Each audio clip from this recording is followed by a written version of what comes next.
In fact, one of you guys reached out to me the other day. You were trading in your 2023 Toyota Tundra TRD Pro with 19,000 miles on it, and the best offer that you were able to get was $57,000 for it. And that's pretty concerning given the fact that that cost that gentleman $71,000, $72,000 when it was brand new. And well, he likely got stuck with the markup back then too. So we have an F450. $108,000. Heck, just over last year, we have seen 3 states hike up their insurance premiums over 50%. Because of that, we're now seeing $12 hamburgers, right? We're seeing inflated price tags on your insurance premiums, and we're seeing these huge inflated price tags on these Toyota Tacomas that cost well over $50,000 for a pretty moderate trim. Even with excellent credit right now, you're going to be stuck with anywhere from a 7 to 10% interest rate on a new vehicle purchase, and even more than that on a used vehicle. So people are just feeling the pressure from so many factors, right? Home prices, mortgage, credit cards, everything is just through the roof right now. Even credit card delinquencies are at the highest they've ever been in the last 12 years. We're at a 12-year high, and with the average American having $8,700 in credit card debt with an average interest rate of 24.9%. Hey YouTube, Untamed here. So the US economy is definitely in a tight spot. Americans are struggling right now. When you look at the auto industry in particular, that's where a lot of the red flags are coming. But strangely enough, a lot of people are pretending as if nothing is happening. They're kind of putting blinders on and kind of covering their eyes as we're heading toward a head-on collision. When you look at the stats, facts, and figures, which we'll talk through in this video today, I think you'll agree that some of them are quite alarming. Last month alone, 1 out of 5 auto loans that were applied for were denied. 1 out of 5. And that is a huge uptick. 1 out of 5. There has been a 23% increase in the number of vehicle repossessions over the last year. And well, previously to that, it's already been a compounding problem, but a 23% increase nonetheless. Across the board, across all vehicle manufacturers and dealerships in the US, we have seen over 45% more inventory available because it's just sitting. Vehicles like the ones behind me, the Toyota Tacoma, the Toyota Tundra, they're wildly overpriced. People are just no longer interested, and they're no longer able to afford them. So let's get into some of the details in this video. So we see a lot of sites like this with a ton of brand new inventory just sitting on dealership lots because the price tags have gotten out of this world, right? Across all vehicle manufacturers, we have seen just under a 40% increase on MSRPs across the board.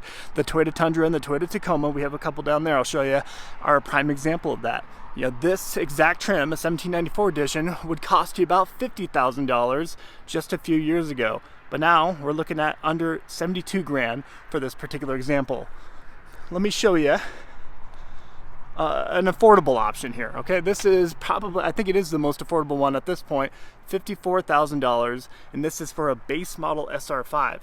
This SR5 was in your mid to high 30,000s just a few years ago. Let me show you a Tacoma example here. So here we have a TRD off-road, just under $51,000 for this TRD off-road here. This prime example would be low 40s just a couple years ago. So kind of baffling to see that this is where we've gotten to, and this has become our new norm. But because it is our new norm, sites like this have become your new norm.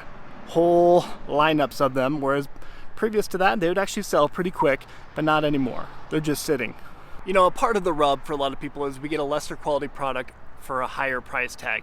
This is built entirely out of Mexico now. The new 2024 Toyota Tacoma has a 4-banger in it, just a 2.4 liter 4-cylinder turbocharged platform in there. With the TRD Pro, it comes with a hybridized 4-cylinder platform, but you're still spending well over 50 grand for very common mid-level trims, and then $67,000 for the TRD Pro and Trail Hunter. That's a big no thank you, especially for this demographic here. This target demographic that Toyota has always shot toward, they're not interested in paying that kind of coin for a mid-sized pickup truck. And obviously interest rates are a huge part of the problem. We have not seen much relief when it comes to interest rates at large. Even with excellent credit right now, you're going to be stuck with anywhere from a 7 to 10% interest rate on a new vehicle purchase, and even more than that on a used vehicle. And we'll look at this F250 here. This is a prime example. Imagine getting a 10% interest rate on a 94,000, easily over 100 grand after tax and fees and all that stuff. 10% interest rate on a $100,000 pickup truck. That's a big no thank you for folks, and it's hard to keep up with those type of payments. For that reason alone, we see successful sale rates for vehicles like this. Affordable vehicles are selling. Over at Toyota, the Toyota Camry, the Toyota Corolla, a lot of the more lower end vehicles, RAV4s, are selling. Same with the Ford Maverick here. Here, I'll show you just one of the random examples here. We are looking at an MSRP of $34,000, which I would still argue is a lot for a tiny little truck, but at least people can manage those types of payments month to month. And while Ford is smart to some degree, they understand that people can't afford many of their higher trim vehicles, so they do a mass production of their affordable ones. So we have the Bronco Sport here, and well, your MSRP on one of these is $33,000. Again, not cheap by any means, but comparatively to the competition anyway, that does feel like a good deal to most people. Oh, how the tables have turned. During the pandemic, a lot of dealerships were struggling to get allocations for vehicles. They were struggling to keep inventory on their lots, and because of that, the prices of used vehicles skyrocketed, right? But now, for the first time in a long time, dealerships are actually having to decline delivery of new allocations, right? They're having to actually turn away new vehicles as they hit the lot. EVs are a prime example of that, and that has been the case throughout the last year and a half, 2 years. The Mustang Mach-E is a prime example, right? They can't sell these, they can't move them. Ford incentivizes the crud out of them, and they still can't move them, which is pretty pathetic. But it goes beyond the EVs here. Even with, we see with the Toyota Tundra and Toyota Tacoma over there, a lot of dealerships are actually turning away that inventory. To be fair, it tends to be mid to upper trim examples of it that cost $70,000 to $80,000. Those ones are not flying off the shelf anymore. But needless to say, the tables have turned. Let me remind you of what these actually go for. This here, I do like this color. What is this, eruption green? I don't even know what this is, but it looks good. $53,000, just under $54,000 for this 2024 Ford Mustang Mach-E. But after all the incentives that they offer for these, the tax credits, the carbon credits, you can easily get into one of these for low 40s perhaps. We talk about the 23% surge in vehicle repossessions taking place. Why is that, right? So people are just feeling the pressure from so many factors, right? Home prices, mortgage, credit cards, everything is just through the roof right now. Even credit card delinquencies are at the highest they've ever been in the last 12 years. We're at a 12-year high, and with the average American having $8,700 in credit card debt with an average interest rate of 24.9% on their credit card, well, it's no surprise that people are sending back their vehicles. And a huge part of the problem that a lot of people don't really talk too much about is vehicle insurance. Your insurance rates have gone up tremendously over the last few years. Heck, just over last year, we have seen 3 states hike up their insurance premiums over 50%. 3 states over 50%. And well, in the rest of the states, there's an average between 25 and 33% higher just over last year. That's pretty insane. There's a lot of satire behind the F-150 Lightning in particular. There's a lot of federal tax credits, a lot of savings and discounts that can be applied to these, bringing the prices down $15,000 to $20,000 pretty easily. And even then, Ford dealerships cannot sell the Ford F-150 Lightning here, and that's pretty sad, right? But once upon a time, when they first came out, way back when, they actually had a lot of markups on them. When money was cheap during the pandemic, so many dealerships were actually applying $10,000, $20,000 markups on top of MSRP for the Ford F-150 Lightning because it was the new cheese back then.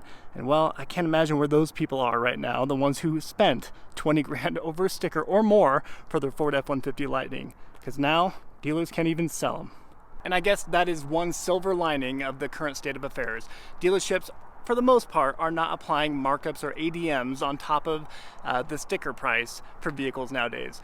We still see it with a few examples, of course. The Ford F-150 Raptor R, even the Ranger Raptor in some places has a markup on them.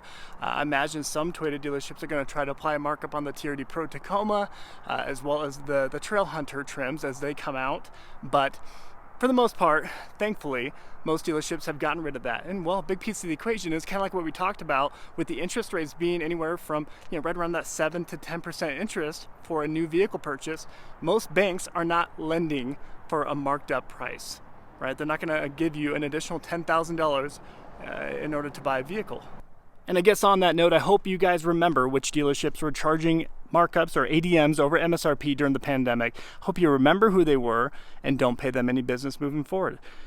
Doing that really sends a signal. A lot of dealerships took advantage of people. They took advantage of the situation. They're like sharks with blood in the water. If they can line their pockets with an additional $10,000 or $20,000, why not? And if you, a buyer who's purchased from me a number of times, a loyal customer of mine, didn't want to pay a markup, well, to heck with you, the next guy will. So they didn't care for brand loyalty, customer loyalty, and returning customers, and instead, they treated you like a number and charged a markup. So hopefully you remember who those dealerships were, and I imagine a lot of those dealerships are now kicking themselves because they got rid of and they flicked their loyal customers like boogers, only to have a bunch of inventory sitting on their lot and that they cannot sell, and they can't reach out to those loyal returning customers because of how they treated them during the pandemic.